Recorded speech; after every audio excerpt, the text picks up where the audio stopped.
জেলখানায় সাক্ষাৎ হয় স্বাধীন বাংলাদেশের রূপকার বঙ্গবন্ধু শেখ মুজিবুর রহমানের সাথে।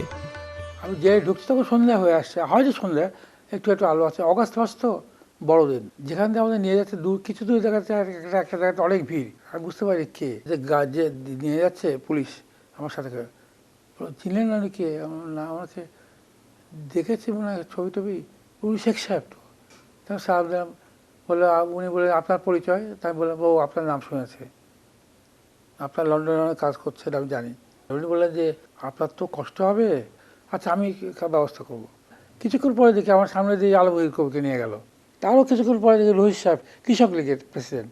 পরের দিন সকাল হতেই দেখি কয়েদি আসলো, তার হাতে ইয়ে চা, বিস্কিট, বেটি টেটি দিয়েছে। আমি বলে শেখ সাহেব পাঠিয়েছেন। তো শেখ সাহেব সকালে আসছেন, সে তর্ক বিতর্ক, দেশ স্বাধীন হলে কীরকম হবে, কে কী করবে, এইসব নানান তর্ক বিতর্ক। খেয়াল করলো গভর্নমেন্টের লোকরা, ওনাকে তো কিছু করতে পারে না, আমাদেরকে সরিয়ে দিল ওখান থেকে। এবং আমি অ্যারেস্ট হয়েছিলাম ঠিক ওই 6ই আগস্টের দিন।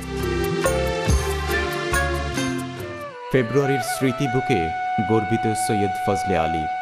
জীবনের প্রতিটি পাতা তার সফলতায় পরিপূর্ণ। আজ তিনি একা, নিঃসঙ্গ। বিত্ত বৈভবের মধ্যে বসবাস করলেও বুকে তার একমাত্র পুত্রের অকাল প্রয়াণের কষ্ট।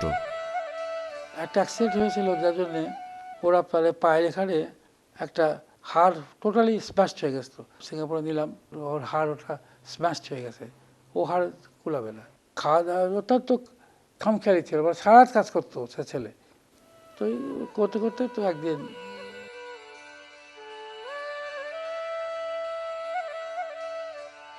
মেয়েটি আমেরিকায় নাগরিক হিসেবে স্থায়ী বসবাস করেন। মাঝে মাঝে ফোনে কথা হয় বাবার সাথে।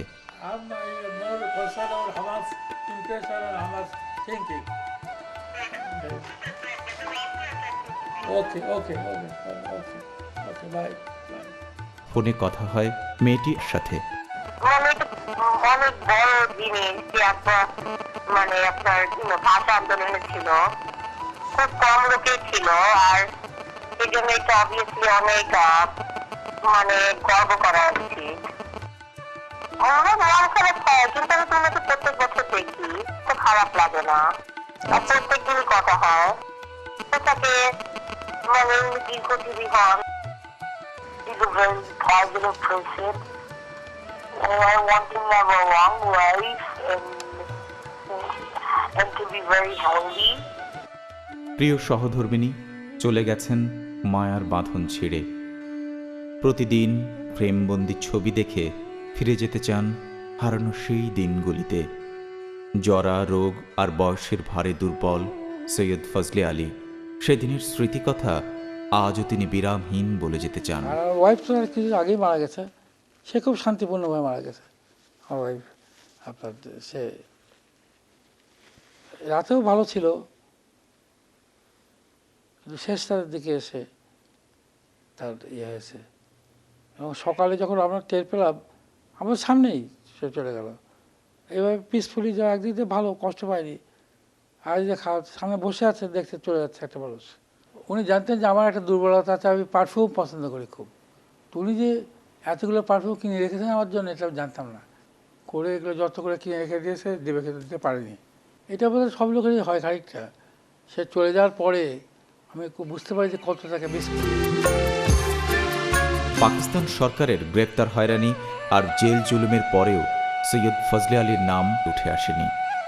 বিন্দুমাত্র আফসোস তার নেই এ বিষয়ে। দুপুরের সূর্যটা যে তেজোদীপ্ত আলো ছড়িয়ে তৃষ্ণার্ত করেছিল ফুল, পাখি, সবুজ আর প্রাণীকুলের সব কিছুকে, এখন তার গোধূলি বেলা। ক্রমশ পশ্চিমে সবুজের আড়ালে যেতে চাইছে বিদায়ের আবেদনে। প্রিয় দর্শক, পড়ন্ত বেলায় প্রজন্মের কাছে তার একটাই প্রত্যাশা, ভাষা সৈনিক হিসেবে স্বীকৃতির কোনো প্রয়োজন এখন তার নেই। তিনি বাংলাকে ভালোবাসেন, বাংলাকে বাঙালিরা যেন বাংলার মতো করেই বলেন, অন্য কোনোভাবে নয়।